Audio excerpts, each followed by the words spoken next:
Apakah cukup kita seorang diri di malam hari memaafkan orang, mengatakan kepada Allah, ya Allah saya telah maafkan fulan?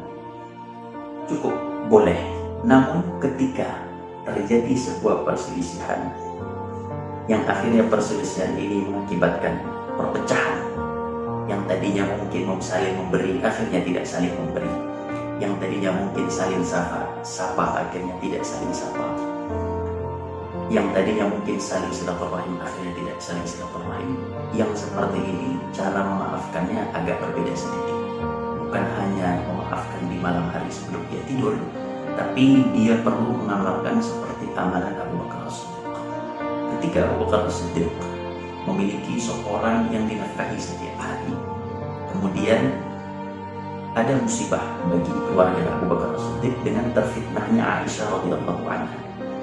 Ketika terfitnah berzina, ada orang yang dinafkahi oleh Abu Bakar As-Siddiq setiap hari, dan Abu Bakar As-Siddiq memutus nafkah tersebut karena orang tersebut ikut memfitnah anaknya Aisyah, istri Rasulullah, berlaku zina. Akhirnya diputuslah nafkah tersebut, sehingga akhirnya ketika datang pembebasan fitnah bahwa Aisyah tidak berzina dari Allah Subhanahu wa taala dalam Al-Qur'an, dan Abu Bakar pun masih menahan nafkahnya, tidak mau memberi lagi, maka Allah Subhanahu wa taala menurunkan Al-Qur'an surat An-Nur ayat ke-22 khusus untuk Abu Bakar.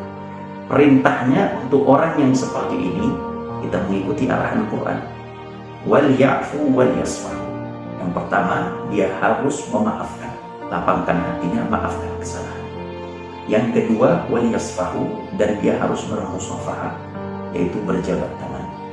Kemudian yang ketiga, ala yuhibbu an yaghfirallahu lahum wallahu ghafurur rahim. Yang ketiga, dia harus kembali melakukan sebagaimana sebelum terjadinya permasalahan di antara mereka berdua. Maka pada ayat ini Abu Bakar kembali menafkahi orang tersebut setiap harinya, dan jika terjadi perselisihan runcing di antara kita, maka sambungkan lagi silaturahim, maka sapa lagi dia dalam kehidupan. Dengan begitu kita sudah mengikuti aturan Allah dalam surat An-Nur ayat 22, dan kita telah diakui oleh Allah memaafkan orang lain. Wallahu ta'ala.